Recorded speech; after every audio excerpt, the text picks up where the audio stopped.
環球大戰線深入世界最前線，全球各地的觀眾朋友，大家好，我是葉思敏。今天美伊戰事大主題，我們會來關心伊朗的2大殺燒是鎖死了美軍，專門這一次打的是天價的美國的軍事武器，這當中包括了薩德 MQ9連環都被打爆，荷姆茲海峽還有紅海現在雙雙都被封鎖，兩線作戰會如何掐到美國的命脈？今天就這些議題，我們會做一個深度的剖析。先歡迎在場來賓，台大哲學系教授苑舉正苑老師。思敏好，各位觀眾朋友，大家好。資深媒體人彭華幹哥。思敏好，大家好。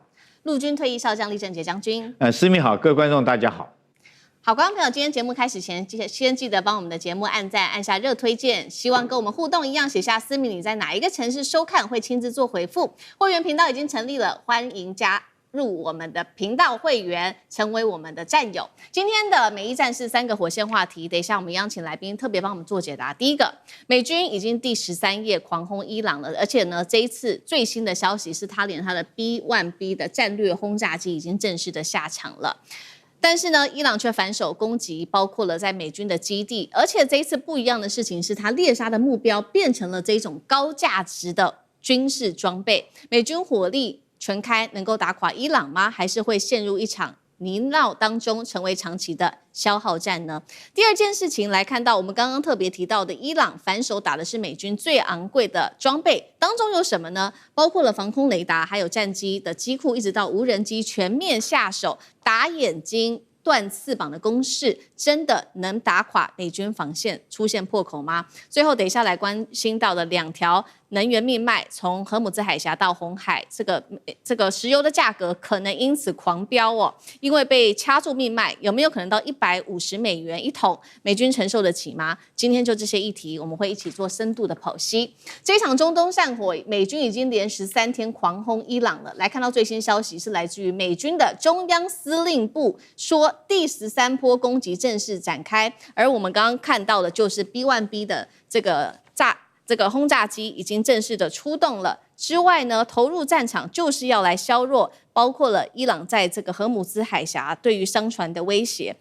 川普進一步放話說，接下來還有另外一波規模超級大的史詩級怒火的一個攻擊行動，他更是強調說，接下來如果他一聲令下的話，以色列會在2分鐘之內可以到達，並且以色列就會加入在戰場當中了。那麼《華爾街日報》也特別爆料說，中東目前呢，我們看到美軍早就已經部署好各式的兵力了，包括數萬名美軍，還有超過10艘的軍艦，2個航母打擊群，甚至11艘的飛彈驅逐艦，還有這個我們看到的是海軍陸戰隊的遠征隊，都已經蓄勢待發在中東地區。來看到伊朗的部分，立刻做的反擊，除了針對於約旦的美軍基地之外，還包括了在科威特，而他命中的都是這些高價值的目標。先來看在美軍的這個約旦的基地哦，他打到的是包括他的薩德飛彈系統、愛國者飛彈、2架重型直升機 F-15，還有10架的 MQ9死神無人機。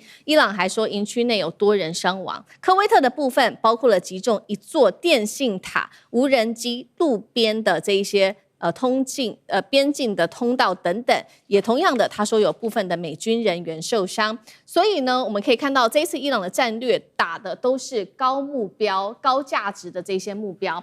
節目一開始，先請教李將軍怎麼看伊朗現在專門鎖定這種高價值的資產背後的戰略目標是什麼？你知道作戰指揮官最重要一件事情，要了解他的作戰任務是什麼。所以我們來講的話，當一個指揮官，首先你要知道說是本身的任務，緊接着下來，你才能夠做你這個戰術目標的選擇。那我們現在看看這個伊朗現在革命衛隊他的可能的作戰任務有什麼？第一個，他是不是在殲滅美軍的有生戰力？我不認為他在殲滅敵人有生戰力，他不是以把你美軍這個消滅打死幾個人或者怎麼樣，不是重點。那他的重點是什麼？他現在最主要任務是借着戰爭將美國陷入一場泥淖之中，以為什麼？以為他自己後續在談判桌上面爭取談判有利的條件。也就是說，荷姆斯海峽將來是我要掌控到，這是他戰爭的一個最主要的任務，在這個最主要目標在這個地方。所以依據這個目標，他就做他的戰術目標的選擇。他現在要選擇什麼戰術目標呢？第一個我們講，第一個是他最容易達成他的任務的目標。什麼任務？什麼樣的目標讓他能夠達成任務？他不是去打美國軍艦，我打不到嘛，對不對？我就打你約旦的基地，打你伊拉克基地，造成你美國在這個地方大量的軍事的損耗，讓你美國疲於奔命，造成你國內民眾的反彈，將你美國陷於這場戰爭的泥淖裡面，拖住你的後腿，不讓你走，這是第一個。所以他選擇的目標，我們看他打擊的是約旦美軍的空軍基地。第二個，他選擇什麼目標來打擊？第二個就是對我危害最大的目標，打仗你一定要打擊讓你危害最大的這種目標，將它消滅掉，不然它對你來講的話，之後會對你造成最大的危害嘛。那我們看到現在來講，你看看回頭去看，你檢視伊朗革命衛隊打擊的這些，是不是都是他對他危害最大？因為伊朗現在很明顯，他最擔心的是什麼？是美軍對他空襲。如果美軍我們不管是 B1B 轟炸機，或者是像去年的5月重錘用 B2 轟炸機，然後或者是說跟以色列聯手起來用這個戰鬥轟炸機，對他重要的橋梁、變電所來，或者是這個實施斬首作戰。所以第一個他打他的空軍，那我自己又沒有空軍，所以我最先優先選擇什麼？一定是你防空雷達。所以你看到現在打他的是防空雷達，然後打他的是这個制空作戰的措施。制空作戰不一定要到空中開飛機去打仗哦，我叫你機庫打掉，我叫你跑道打掉哦，你就無法制空作戰。所以第三個，他有選擇的手段很明顯的，他用什麼方式來打？第一個遠程的，他用導彈來打；近一點的，如果說在無人機的射程之內，他用無人機來打哈。所以我從現在整個美伊戰爭發生到現在，我個人認為說是不要小看伊朗這個國家，它畢竟是一個波斯古國，它有它的戰略構想。我們反觀，如果拿這個邏輯去檢討美國現在這場仗，是不是打得一塌糊塗？從頭你不曉得你在打什麼仗，你的戰略目標什麼？到底是要這個照他自己這個川普之前所講，是要這個解除伊朗的威脅，推翻他的政權，還是幫以色列鞏固以色列安全？沒有一個目標，你看不到他作戰這個目標，而且他的這種目標跟他作戰所採取的手段是不一樣。他作戰的手段用了什麼？去斬首作戰。對不對？去轟炸人家的發電廠，去打人家的橋梁，這就造成伊朗的民眾更埋怨、更痛恨了。那你沒有依據你的戰略目標來實施你的打擊範圍，所以我認為說是美軍如果跟美國跟伊朗從戰事發生到現在，很明顯看出來，美國來講是亂無章法在打一場仗。反而我們看伊朗，他如果說按照軍事邏輯來看的話，他有他的戰略目標，他有他的打擊手段，一步一步都按照他的作戰計劃來實施來遂行。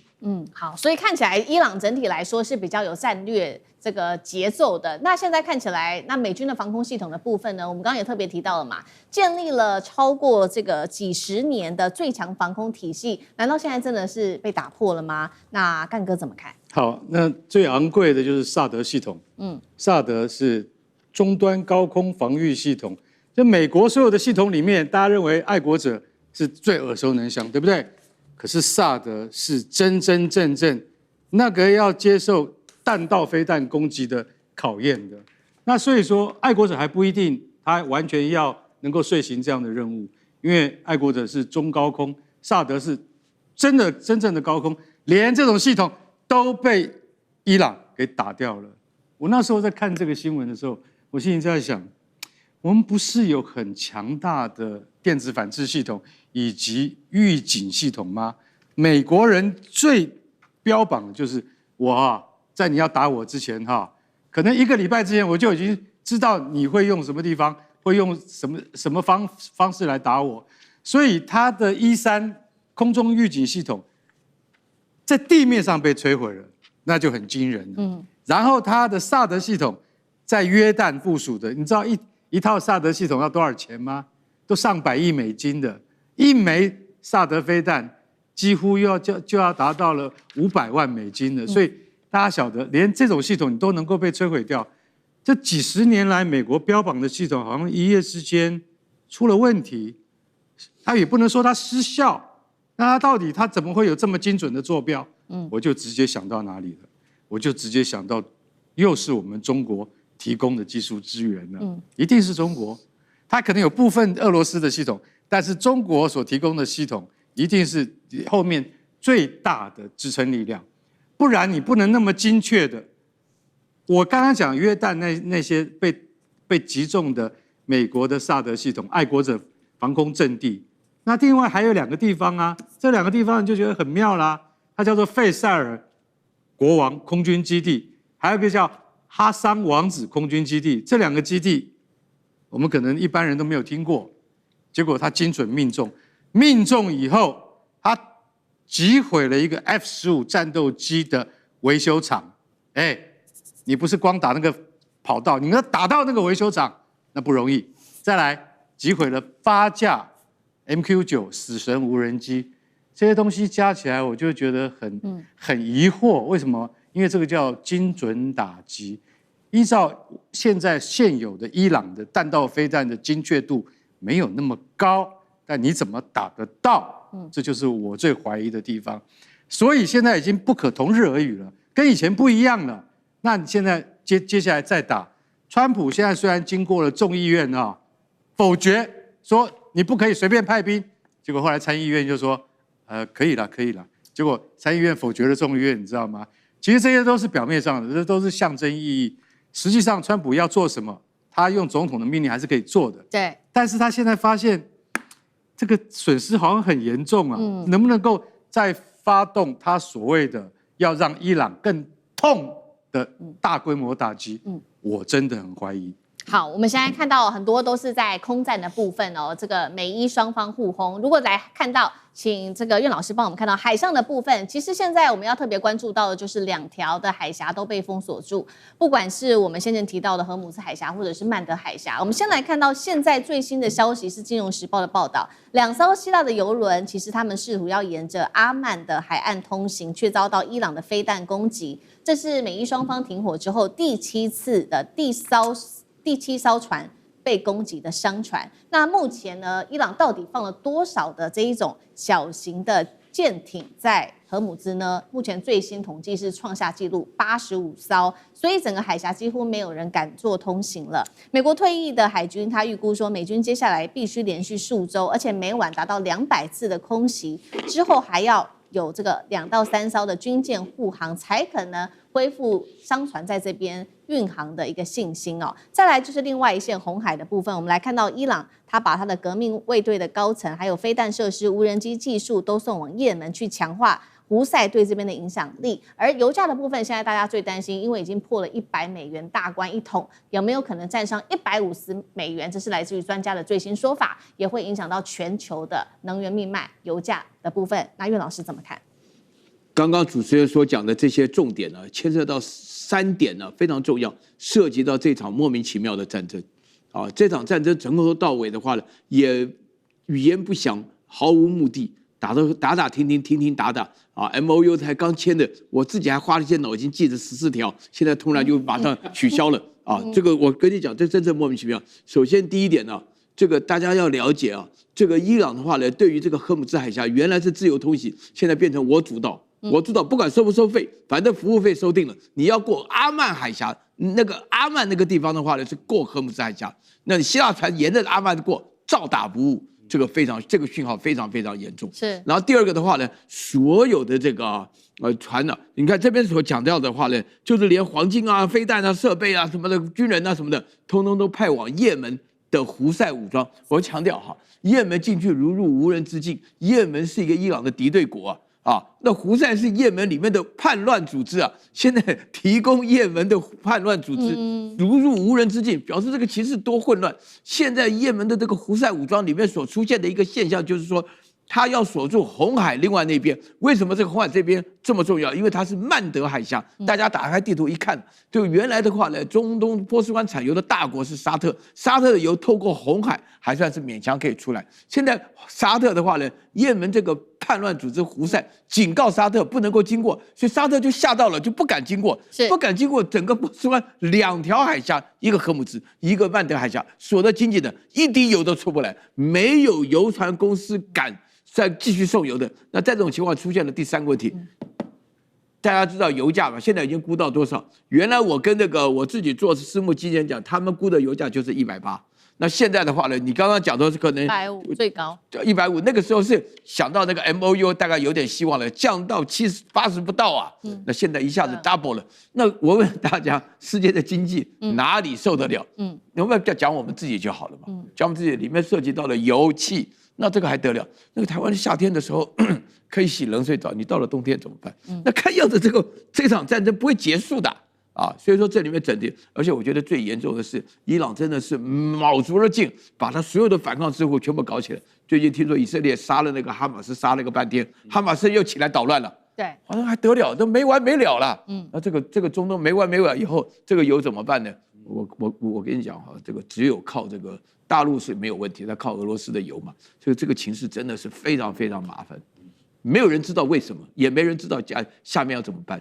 好，謝謝苑老師。那我們休息一下，馬上回來。觀眾朋友們，我們要開會員頻道啦！因應呢美中、中東還有印太的亂局，你看到的是新聞，我們看到的是背後誰在操控這個世界。加入會員可以取得獨家視角的通行證，你將優先取得更深的觀點判讀，包括了核心真相分析、歷史脈絡拆解、局勢推演邏輯。同時解鎖會員勳章、優先互動權、問題解析、幕後花絮，支持我們制作高品質的影片。點擊下方的加入鍵，一起成為戰友吧！我們會員頻道見。